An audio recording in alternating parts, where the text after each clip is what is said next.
হে everyone, good morning. কেমন আছো সবাই? আশা করি অনেক ভালো আছো। আমি আলহামদুলিল্লাহ ভালো আছি। এখন সময়টা ওই 9:45 বাজে। আজকের ব্লগটা তোমাদের সাথে এই সকাল 9:45 দিয়েই চালু করছি। এখন বাবুকে আমি রেডি করছিলাম, স্কুলে যাবে। আর ওই স্কুল যেহেতু 9টা থেকে, তো ওকে আমি ওই 8:30 মানে 8:45 থেকে তুলি আর 8:45টার মধ্যে রেডি করে দিই। 1 ঘন্টার মতো সময় লাগে। ও যে এই যে আমি ওকে রেডি করছি, ও কত রকম শুধু করছে, বেডে শুচ্ছে, উঠছে, বসছে, এই করতে করতেই না একটু সময়টা অনেকটা লেগে যায়। আর ও এখন আমাকে বলছিল যে আমাকে টিফিনে এটাই দেবে, মানে ওর যেটা পছন্দের ও সেটা নিয়ে যাবে, না হলে কিন্তু ও খাবে না, আমাকে সেই ধমকিটা দিচ্ছিল। তা এখন ও রেডি হয়ে গেছে, সময়ও হয়ে গেছে 9টা বাজতে 5 মিনিট। এখান থেকে যেতে ওই 2 মিনিট লাগবে। তোর পাপা দিয়ে আসলো। তারপর ব্রাশ ট্রাশ করি আমি কিন্তু এখানে নাস্তাটা করতে আসলাম। সকালবেলাটা না 1 থেকে 1.5 ঘন্টার মতো ওকে নিয়ে প্রচণ্ড পেরেশানি হতে হয়। এই রেডি করা, তোলা, এ করা, ঘুমটা ছাড়ে না তো, খুব করে। যাক, আজকে কিন্তু ওর সাথে কতক্ষণ আমি টাইমটা কাটাই সেটা শেয়ার করলাম। রোজ কিন্তু আমি সকালে ক্যামেরাটা অন করি না, আর ও বিরক্ত হয়ে যায় একটু, দেখেছি। যাক, তারপরে ও চলে যাওয়ার পর এখানে নাস্তাটা করলাম। আজকের নাস্তাতে আমি রুটি করছি না, ওই ব্রেড ছিল, একটু পিনাট বাটার দিয়ে ব্রেড মাখিয়ে নিয়েছি। আর এখানে ফ্রুট কেটে নিচ্ছি। কালকে ওই নিয়ে আসছিলাম পেঁপেটা, এই পেঁপেটা না পুরোটাই 40 টাকা নিয়েছিল। যখন বলছিল 40 টাকা, আমি ভেবেছিলাম হয়তো ভালো হবে না। পেঁপেটা কিন্তু অনেকটা বড়, প্রায় 3 বার আমাদের খাওয়া যাবে। যাই, আমি তারপরে দেখলাম পেঁপেটা না যখন খেয়েছিলাম খুবই মিষ্টি ছিল আর খুব ভালো পেঁপে ছিল। সাথে কিন্তু এগ বয়েল করে নিয়েছি। আর রাজা যেহেতু ওই ছোটো এলাইচি কলাটা খায় না, তো ওর জন্য একটা কলা নিলাম আর আমাদের এই কলা নিচ্ছি। তো মা আছে, একসাথেই খেয়ে নেবো। আমার না শরীরটা খুব একটা ভালো নয়, সেই জন্য কিন্তু আর রুটিটা করতে ইচ্ছে করছিল না। আর কাল রাত্রিতেই ব্রেডটা কিনে এনে রেখেছিলাম। কদিন ধরেই না শরীরটা খুব খারাপ লাগছে, সেই জন্য আমি রোজ ব্লগটা দিতে পারছি না, একদিন ছাড়াই এখন দিচ্ছি। পারছি না টাইমটা সামলাতে। আর শরীরটা আর ভালো না হলে না রোজ যেন ভিডিও করতে আমার একদম আর ভালো লাগছে না। বাবুকে নিয়েও সারাক্ষণ ও আমাকে পেরেশান করে, তো ওকেই টাইমটা দিচ্ছিলাম। তারপর কালকে যে মাছ নিয়ে আসছিলাম আমি ফ্রিজেই রেখে দিয়েছিলাম। তো মা দেখি সকালবেলা ঘুম থেকে উঠে না, ওই সকালবেলা মা উঠে পড়ে আর ফ্রিজ থেকে বার করে রেখে দিয়েছে। আমি যখন দেখলাম, আমি ভেবেছিলাম এই ইলিশ মাছগুলোকে গোটা গোটা রাখবো, যখন খাবো একটা করে রান্না করব, যখন কি বার করে তখন বেছে রান্না করব। কিন্তু মা দেখি সব বাইরে রেখে দিয়েছে, বলছে না তুই বেছে টিফিন কৌটোয় যেমন রাখি সমন করে রাখ। তো যাই, ওই জন্য বলি তাহলে ঠিক আছে, সব করে নেবো। আর চিংড়ি মাছগুলো তো আমরা খোসা ছাড়িয়েই রান্না করি, তো আমার মা খোসা ছাড়িয়ে না হলে খেতে চায় না। তো ছোটোবেলা থেকে আমাদের চিংড়ি মাছ কোনোদিনও আমরা খোসা রেখে রান্না করি না, সবসময় খোসাটা ছাড়িয়েই রান্না করি। তো আজকে না কিছু খোসা ছাড়িয়েছি আর কিছুতে রেখেছি। দেখবো খোসা ছাড়িয়ে আর খোসা রেখে খেতে কেমন লাগে। আমার মা না একদম পছন্দ করে না, সেই জন্য তো বিশেষ করে কিছু খোসা ছাড়িয়েই রেখেছি। তো যাই হোক, আজকে চিংড়ি মাছটা ওই দো পেঁয়াজার মতো করব। আর একে দো পেঁয়াজ অ্যাকচুয়ালি না, ওই চিংড়ির ভোনা করব। আর এইদিকে পালাক কেটে নিচ্ছিলাম। আজকে না ওই ইলিশ মাছের মাথাগুলো দিয়ে কচু, পালাক, বেগুন রান্না করব। আমার এই সবজিটা এত ভালো লাগে কি বলবো। আর আমাকে সবজি মাছটা তো ভালো লাগে, মাংস টাংসের থেকে সবজিটাই বেশি ভালো লাগে। সেই জন্য আমি এই সবজি ছিল। আর মাছ শুধু তো রান্না হলে হবে না, ওইদিকে ডালও বসিয়ে দিয়েছি। এখানে চিংড়িটা রান্না করার জন্য আমি গোটা গরম মশলা দুটো নিয়েছি, এলাচ, লবঙ্গ আর দারুচিনি, তাতে তেজপাতা দিয়ে পেঁয়াজ দিয়ে ভালো করে একটু ব্রাউন কালার করে নিয়েছি। এখন আদা রসুনের পেস্ট দিয়ে দিলাম, টমেটোটাও দিয়ে দিলাম। টমেটোটা পেস্ট করে দিলে খুবই ভালো হয়, কিন্তু আমার পেস্ট করা হয়েছিল না। লঙ্কা গুঁড়ো, হলুদ গুঁড়ো, লবণ আর ধনিয়া গুঁড়ো দিয়ে দিলাম। দিয়ে ভালো করে মশলাটা কষিয়ে নেবো। কষিয়ে তারপর কিন্তু জিরা গুঁড়ো 1 চামচ দিয়ে দিলাম। দিয়ে এরপর উপরে মাছটা দিয়ে কষে নেবো ভালো করে। তো এই কষাটাই রাজার পছন্দ হয়। আর সেই নারকেলের দুধ এইসব দিয়ে রান্না করলে রাজা একদমই পছন্দ করে না, মিষ্টি মিষ্টি একটু লাগে বলে। তো ওর একটু তিখা ঝাল ঝাল হবে, বেশ ভালো লাগে। তো যখনই এই কষাটা করি ওর খুব পছন্দ হয়। এদিকে কিন্তু পালাকটা রান্না করার জন্য আমি মাছের মাথাগুলো আগে ভালো করে ভেজে নিচ্ছি। তারপর কিন্তু এতেই কচু, আলু, বেগুন এগুলো সব ফ্রাই করে নেব। আগে আমি 5 ফোড়ন আর শুকনো লঙ্কা দিয়ে এটাকে করে নিচ্ছি, আর এতেই কিন্তু কচুটা দিয়ে আলুটা দিয়ে ভালোভাবে সেদ্ধর মতো করে নেবো চাপা দিয়ে, নুন হলুদ দিয়ে। তারপর সব মশলা অ্যাড করব। তো এই তরকারিটা সত্যি বলছি আমার ভীষণই ভালো লাগে। আর এদিকে দেখো চিংড়িটা হয়েও গেছে। ওপর থেকে হালকা গরম মশলা, কাঁচা লঙ্কা আর ধনেপাতা কুচি দিয়ে নামিয়ে দেবো। কাঁচা লঙ্কাটা যেহেতু কাটা হয়েছিল না, এই চাকু দিয়েই কেটে নিচ্ছি। চাকু না, সরি, ক্যাচি দিয়ে। কথা বলতে না, এখন যে আমি ভয়েস অ্যাড করছি এখনও আমার শরীরটা ভালো লাগছে না, মানে অ্যাড করতে ইচ্ছেই করছে না। তো আমি সেই জন্য ভয়েসটা আমার অন্যরকমই হয়তো লাগছে।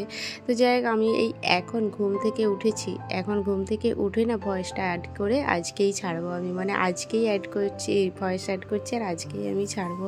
কারণ আমার কাছে একদম সময় হচ্ছে না, বাবুকে না টাইম দেওয়া হচ্ছে না, ওর টিউশন এটা ওটা পড়াশোনা আছে, যার কারণে আমি ভাবছি এখন একদিন ছাড়াই মানে ব্লগ দেবো। কি করব ডিসাইড করতে পারছি না, শরীরটাও ভালো নেই। এই একা হাতে না সকাল থেকে 8টা থেকে সেই উঠি, সেই রাত্রি 12টা 1টা পর্যন্ত কন্টিনিউ কাজ করে যেতে হয়। তো যাই হোক, একটু মানে সেই সময়টা পাই না। দুপুরবেলা শুধু 1-1.5 ঘন্টা সময় পাই একটু ঘুমানোর জন্য। তারপর থেকে কিন্তু ওঠার পর আরও কাজ থাকে। এদিকে কিন্তু আমার রান্নাটা কমপ্লিট হয়ে গেছে, আর আমি কিন্তু বেশি ঝোল টোল রাখছি না, একদম কষা, তো সেই জন্য কষাই করেছি। আর বিকালবেলা একটু চিকেন ফ্রাই করবো বলে এখন থেকেই চিকেনটাকে আমি ম্যারিনেট করে রেখে দিচ্ছি। এখানে লঙ্কা গুঁড়ো, হলুদ গুঁড়ো, নুন, ধনিয়া গুঁড়ো, জিরা গুঁড়ো, তারপরে কি দিলাম, আদা রসুনের পেস্ট আর ওই গোলমরিচের গুঁড়ো, সব কিছু একটু মশলা যেমন হয়, সবাই বেসিক্যালি জানো চিকেন ফ্রাই কী দিতে লাগে। আমার সত্যি বলছি শরীরটা খুব একটা ভালো নেই বলে না আমার ধ্যানই লাগছে না কোনো কিছুতে। যাই হোক, ওটা কিন্তু ম্যারিনেট করে ফ্রিজে এখন রেখে দিলাম। ওটা রাত্রিতে মানে সন্ধ্যাবেলা চায়ের সাথে ফ্রাই করব। আর এখানে মাছগুলো কেটে না এইভাবেই কিন্তু আমি কন্টেনারে গুছিয়ে রাখি, এই কারণে যখন যেটা দরকার হবে আমি সেটা রান্না করব। এই যে ছোটো ছোটোগুলোতে রেখেছি ওগুলো মাছের মাথাগুলো আছে, মাছের মাথাগুলো দিয়ে সবজি রান্না করব বলে, আর বাকি কিন্তু ডাব্বায় করে ভরে রেখে দিলাম। কি কথা বলতে আমি না একদম গুনে হিসাব করে রাখি, কারণ যেদিন জটা লাগবে আমি সেদিন সেটাই রান্না করব। বেকার এক্সট্রা রান্না করে ফেলে রেখে কোনো লাভ নেই। যাক, এখন সন্ধ্যা হয়ে গেছে, আমি একটু ঘুমিয়েছিলাম, বিকেলবেলা খাওয়া দাওয়া করি, সন্ধ্যার সময়টাতে উঠলাম। আর আমারও শরীরটা খুব একটা ভালো নয় বলে না দেখছি মা আজকে তুলেই না, সন্ধ্যার আজানটাও হয়ে গেছে, আমাকে মা তোলেনি, কারণ মা দেখতে পাচ্ছে আমার শরীরটা খুবই খারাপ। আর একা হাতে না এই সকাল থেকে এত কিছু করে সামলাতে আর পারছি না। তোর পাপা কদিন ধরেই আমাকে বলছে একটা আন্টি রাখবে, কাজের আন্টি রাখবে, রেখে দাও। তো আমার না এখন মানে একার সংসার রাখতে ইচ্ছা করছে না। আর এখন ভাবলে হয়তো অনেকেই ভাববে যে একার সংসারে কি কাজের মেয়ে রাখবে। একার সংসারেও যেই কাজ, আর 4 জনের সংসারেও কিন্তু কাজটা একই থাকে, কম আর বেশি, কিন্তু আমাদের কাজটা একটু বেশিই থাকে। এই কারণে সকালবেলা 2বার টিফিন বানানো, রান্না করা, রাত্রের এই করা, বাবুকে সামলানো, ওর পড়ানো শোনা, এটা ওটা। ও তো এমনই যে মা আছে একটু, মা ওকে কিছু করে দিবে, কি মা ওকে ড্রেসটা পরিয়ে দিচ্ছে স্নান করার পর, কি আমি ওকে মানে খাওয়াতে চামচে করে যে মা ওর গালে একটু দিয়ে দেবে, ও সেটাও নেবে না। ওর যেটাই দরকার ওকে আমাকেই দিতে হবে, আমাকেই করে দিতে হবে। না ওর পাপা কিছু করে দিতে পারবে, আর না অন্য কেউ করে দেবে। খেলাধুলা এটা ওটা যেটা যা করবে সেই আমাকেই করতে হবে। যাক, চিকেনটা ফ্রাই হয়ে গেছে, কিছু ফ্রেঞ্চ ফ্রাইও করে নিচ্ছিলাম, কেনা ছিল, ভাবলাম একটু এখন করেই নিই। ওর বাবা এখন বাড়িতে আছে, তো আজকে আর চা করছি না, আজকে না ভাবলাম একটু কফি বানাই। তো এইটা ধৈর্য সহকারে যারা আছে সেই করতে পারবে, কারণ এটাকে এখন 3 থেকে 4 মিনিট ভালো করে ম্যাশ করতে হবে। সেই ধৈর্যটা আমার আর ছিল না, আমি বেশিক্ষণ করিনি। যাই যখন দেখছি যে চিনিটার এটা গলে গেছে না, তখনই দিয়ে দিয়েছি। এর কিন্তু একটা কালারটা পুরো চেঞ্জ হয়ে যায়, সেটা করতে কিন্তু 5 মিনিট সময় লাগবে। আমি আর সেটাই করার চেষ্টা করেছিলাম, কিন্তু আর আমার ভালো লাগছিল না। যাই এখানে ফ্রাই হয়ে গেছে, আর চিকেনটাতে একটু পেঁয়াজ না দিলে ভালো লাগে না। আর ওর বাবার পুদিনা পাতাটা খুব পছন্দের, সেই জন্য ওকে পুদিনা পাতাটা দিলাম। খাওয়া দাওয়া কমপ্লিট করে এখানে বাবুকে আসলাম পড়াতে। ওর পড়ানোটা বিশেষ জরুরি, কারণ ওকে এখন 2 থেকে 2.5 ঘন্টা আমাকে নিয়ে বসে থাকতে হবে, কারণ ওর স্কুল হোমওয়ার্ক, টিউশন হোমওয়ার্ক দুটোই দিই। এইটুকু বাচ্চার স্কুলে না 10টা বুক দিয়েছে, তো 10টা বুকের রোজ ওই 4টের করে হোমওয়ার্ক থাকে, আর টিউশনে আবার 2টো করে হোমওয়ার্ক থাকে।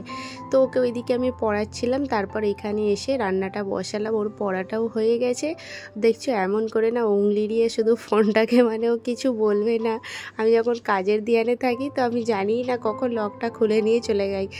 তো মাঝে মাঝে আমি না নিজের ওপরেই হাসি, ওকে যখন জিজ্ঞেস করি কে লক খুললো, বললে তুমিই তো খুলেছো। হ্যাঁ, তো আমি বুঝতে পারি না ও কখন এসে আমার উংলিটা নিয়ে খুলে দিয়ে চলে যায়। যাক, এখন কিন্তু খাওয়া দাওয়া করবো। আর রাত্রে কিন্তু আমি কিছুই রান্না করলাম না, দুপুরের ওই সবজিগুলো ছিল, ডাল টাল সবই আছে, শুধু গরম গরম ভাতটা করে নিয়েছি। আর বাকি সবজিগুলো তো ওভেনে দিয়ে দিলে একদমই গরম হয়ে রান্নার মতো হয়ে যায়। তো রাত্রিবেলায় যে বাসন টাসন সব কিন্তু এখন ধুয়ে রেখে দিচ্ছি, এতে কিন্তু আমার সকালের কাজটা অনেকটা কম হয়ে যাবে। আর গ্যাসটাও সবসময় ক্লিন থাকবে, গ্যাসের কাজটাই। যাই, সকালবেলা উঠে তো আবার ডেইলি রুটিন আমার, যেটা সকাল থেকে টিফিন থেকে শুরু হবে। তো এখানে আমি না রাত্রিবেলায় বোতল টোতলগুলোও ভরে রেখে দিই, যাতে যেইটুকু কাজ না দিনের বেলা হালকা হয়, সেটাই ভালো। তো আমার না রাত্রে বিশেষ করে আমি বেশি করে কাজ করে রেখে দিই, যাতে দিনেতে আমার অনেকটা সুবিধাও হয়। এইভাবে রাত্রি থেকে না একটু কাজ গুছিয়ে রাখলে দিনের বেলা কিন্তু সকাল থেকে উঠে একটু অসুবিধা হয় না। সবজি টবজিগুলো ফ্রিজে সব রেখে দিচ্ছি, এটা যা আছে আমার একটু কালকে দুপুরেও হয়ে যাবে। আমি না এমনই করি, সবজি কখনো ফেলি না, করি না যে এক্সট্রা বেঁচে গেছে, যেইটুকু বাঁচে সেটুকুই আমি ফ্রিজে রেখে দিই, পরের দিনে কিন্তু আবার গরম করে খেয়ে নিই। তো এখন একটু ফ্রেশ হয়ে নিচ্ছি, যেটা আমার রোজ স্কিনে তো দরকার। সারাদিন এত অস্বস্তি হয়ে যায়, আর স্কিন কেয়ারটা না করলে তো হবেই না। এরা হচ্ছে আমার আর একটা ছোট বাবুদের মতো, এদেরও খাবারটা দিয়ে লাইট টাইট বন্ধ করে এদেরকে শুতে দিয়ে যাব, কারণ এদের লাইটটা যদি চলে তাহলে কিন্তু এদের ঘুমেরও ডিস্টার্ব হবে। আর এদের লাইটটা আমি বেশিরভাগ দিনের বেলা চালু করি, রাত্রিবেলা কিন্তু বন্ধ রাখি। আর ওর পাপা দেখো এদিকে শুয়ে আছে, আর বাবুর অবস্থা দেখো, বলে আমি এখন মস্তি করছি, পেয়ার টাইম কিছু শুনবেই না। তাহলে আমি একটু ময়েশ্চারাইজার মেখে নিয়েছি, বডি লোশন, লিপ বাম, বাস হয়ে গেল আমার মানে রাইট রুটিন। তাহলে চলো আজকের মতো ভিডিওটা আমি এখানেই শেষ করলাম। আর পুরো ভিডিওটা কেমন লাগলো জানিও।